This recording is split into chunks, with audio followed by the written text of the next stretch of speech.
The missing key. Omri's brothers were already sitting at the tea table when the two boys rushed in. "Hi, what's for tea?" Omri asked automatically. Gillian and Adil didn't answer. Adil had a funny smirk on his face. Omri hardly noticed. "Let's make a sandwich and eat it upstairs," he suggested to Patrick. They slapped some peanut butter on bread, poured mugs of milk, and hurried up the stairs to Omri's room, whispering all the way.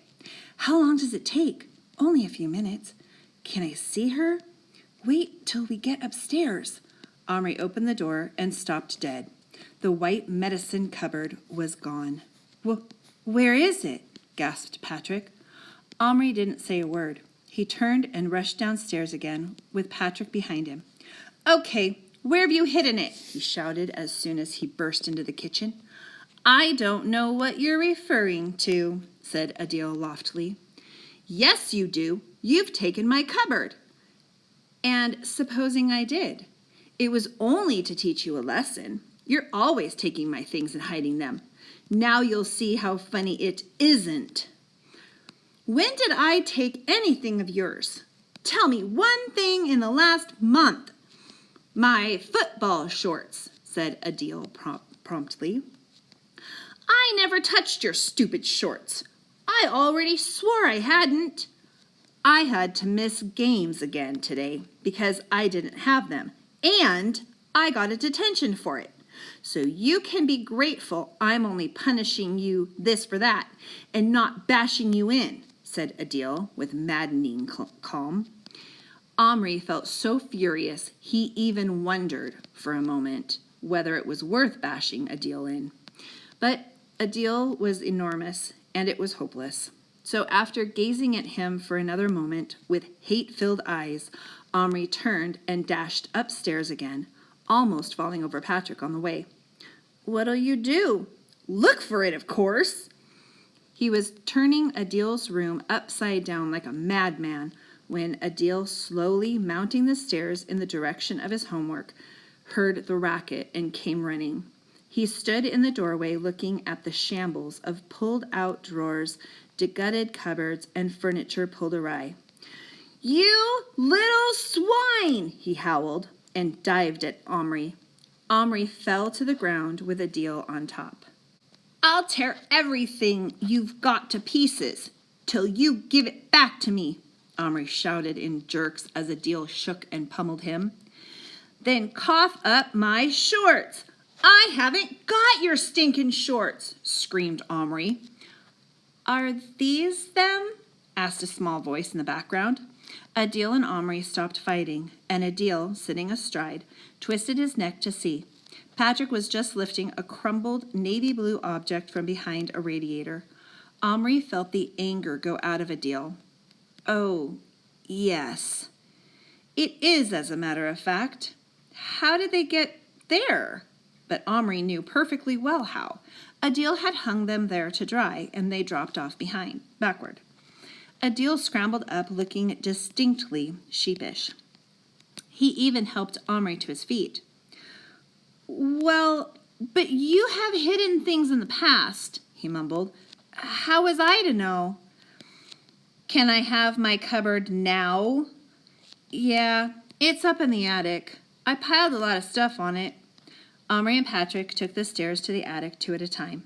They found the cupboard quite quickly, under a heap of bits and pieces, but Omri had carried it down to his room again before he made the fatal discovery. "The key!" The little twisted key with its red satin ribbon was missing. Once again, Omri ran into Adil's room to find Adil uncomplainingly putting things straight. "What happened to the key?" "What key?" "There was a key in the cupboard door with a red ribbon." "I didn't notice." They went out and closed the door. Omri was now feeling desperate. "We've got to find it. It doesn't work without the key." They searched the attic till supper time. Never had Omri so clearly seen the point of all his mother's urgings to keep everything in its proper place. The attic was just a sort of glory hole where they could play and leave a total mess. And that was what they always did, only clearing spaces when they needed them for a new layout, or for some special game, and their way of clearing was just to shove things aside into ever more chaotic heaps. Underneath the heaps were all the myriad little oddments that were small enough to filter through the bigger things. Marbles, wheels of matchbox cars, bits of Lego, small tools, parachute men, cards, and so on, and so on. Plus all sorts of fragments that could have been almost anything. At first, they just raked through everything, but after a while, Omri realized that they would have to clear up systematically. Otherwise, it was like the old saying about looking for a needle in a haystack. He found some boxes, and they began sorting things into them. Lego here, parts of games there, water pistols, tricks and novelties in another. Bigger things they stacked neatly onto what his father rather bitterly called the shelves provided, which normally stood empty since everything was on the floor. In an amazingly short time, the floor was clear except for a few odd things they hadn't found homes for, and a great deal of mud, dust, and sand. "Where did all this come from?" asked Patrick. "Oh, Gillen brought up boxes of it from the garden to make a desert scene," said Omri. "Months ago. We might as well sweep it up." He looked around. Despite his anxiety about the key, he felt a certain pride. The room looked entirely different. There was real playing space now. He went downstairs and fetched a broom, a dustpan, and a soft brush. "We'll have to do this carefully," he said. "It'd be terrible if we threw it away with the sand." "We could sieve it," suggested Patrick. "That's a good idea. In the garden." They carried the sand out in a cardboard box, and Omri borrowed his father's large garden sieve. Omri held it, and Patrick spooned in the sand and earth with a trowel. Several small treasures came to light, such as a 10-pence piece. But no key. Omri was in despair. He and Patrick sat down on the lawn under a tree, and Omri took the two little men out of his pocket. "Where woman?" Little Bear asked instantly. "Never mind the women. Where's the victuals?" asked the ever-hungry Boone grumpily. Omri and Patrick fed them some more chocolate, and with a deep sense of misery, Omri produced the plastic Indian woman from his pocket. Little Bear stopped chewing his chocolate the moment he saw her and gazed in rapture. It was obvious he was half in love with her already. He reached out a hand and tenderly touched her plastic hair. "Make real, now," he breathed. "I can't," said Omri. "Why can't?" asked Little Bear sharply. "The magic's gone." Now Boone stopped eating too, and he and Little Bear exchanged a frightened look. "You mean you can't send us back?" asked Boone in an awe-stricken whisper. "Never? We got to live in a giant's world forever?" It was clear that Little Bear had been explaining matters. "Don't you like being with us?" asked Patrick. "Well, wouldn't want to hurt your feelings none," said Boone. "But just think how you'd feel if I was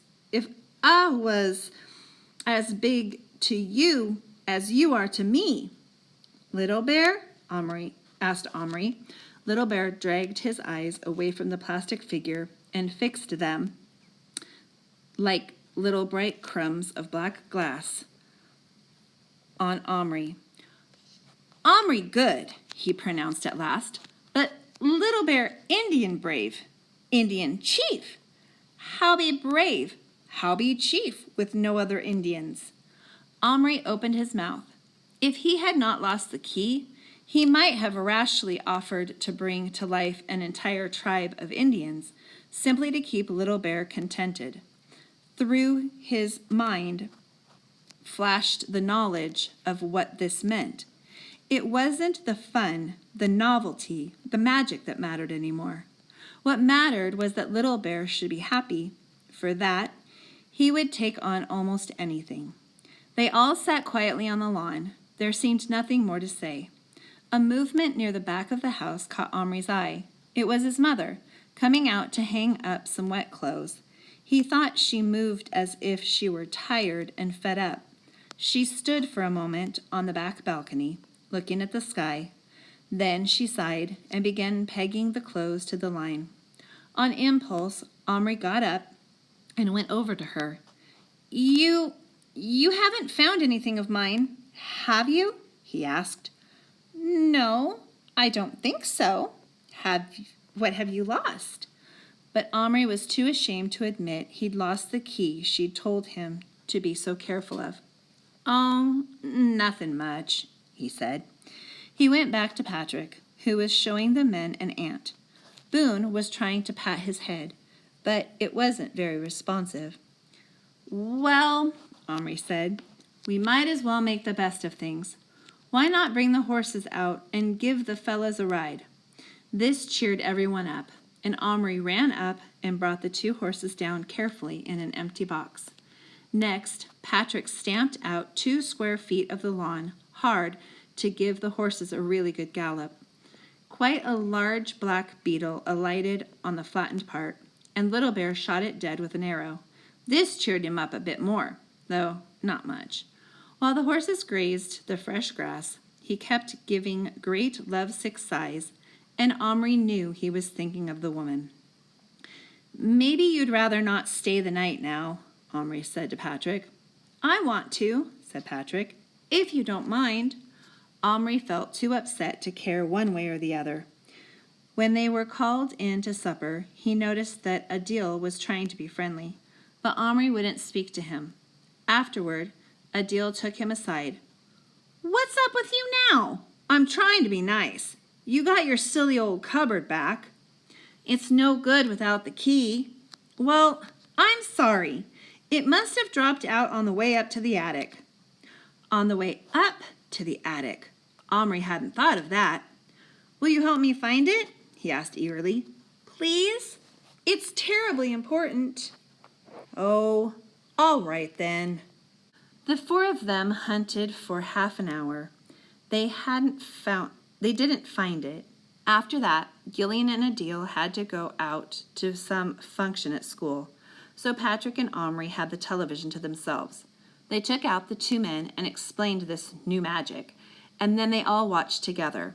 First came a film about animals, which absolutely transfixed both of the little men. Then a Western came on. Omri thought they ought to switch it off, but Boone in particular set up such a hullabaloo that eventually Omri said, Oh, all right, just for 10 minutes then. Little Bear was seated cross-legged on Omri's knee, while Boone, who had somehow gravitated back to Patrick, preferred to stand in his breast pocket, leaning his elbows along the pocket top, with his hat on the back of his head, chewing a lump of tobacco he had had on him. Patrick, who'd heard something of cowboys' habits, said, Don't you dare spit. There are no spittoons here, you know. Let me listen to him talking, will ya? Said Boone. I just can't get over how they talk. Before the 10 minutes was up, the Indians in the film started getting the worst of it. It was the usual sequence in which the pioneers' wagons are drawn into a circle and the Indians are galloping around them, while the outnumbered men of the wagon train fire muzzle-loading guns at them through the wagon wheels. Omri could sense Little Bear was getting restive and tense. As brave after brave bit the dust, he suddenly leaped to his feet. No good pictures, he shouted. What you talking about, Injun?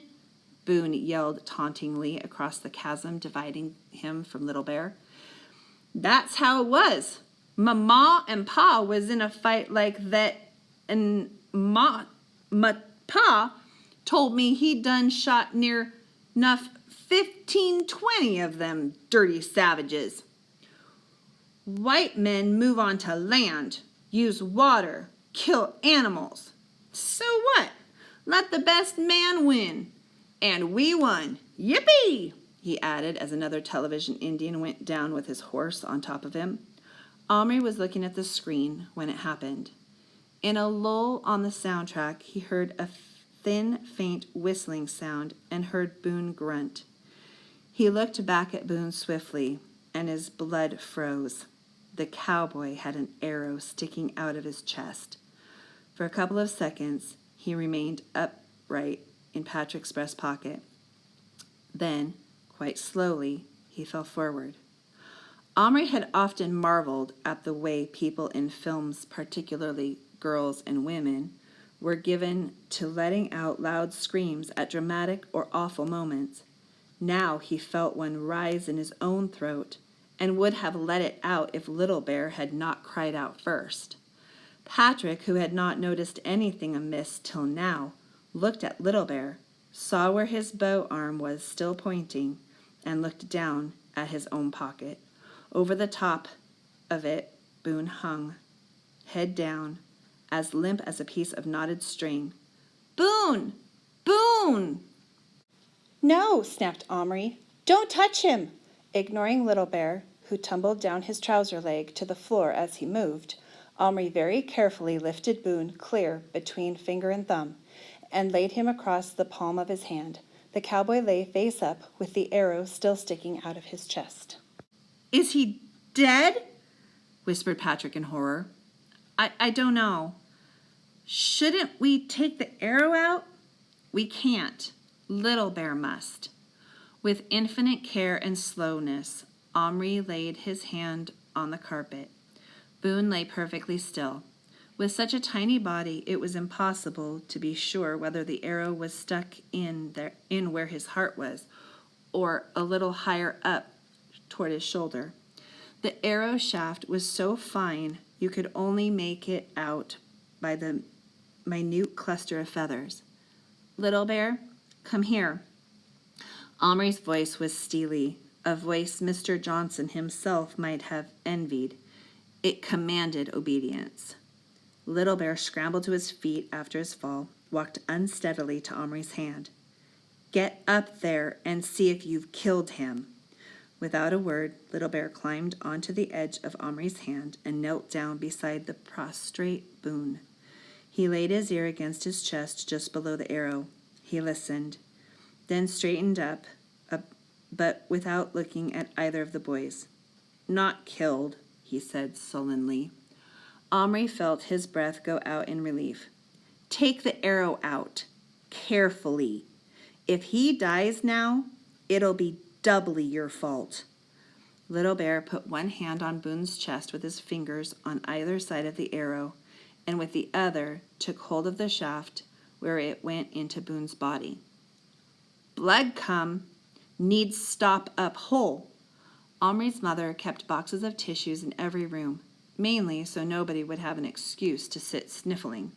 Patrick jumped up and brought this, tearing off a tiny corner and rolling it into a wad no bigger than a pinhead. "Now it's got germs on it from your hand," said Omri. "Where's the disinfectant?" "In the bathroom cupboard. Don't let my mom see you."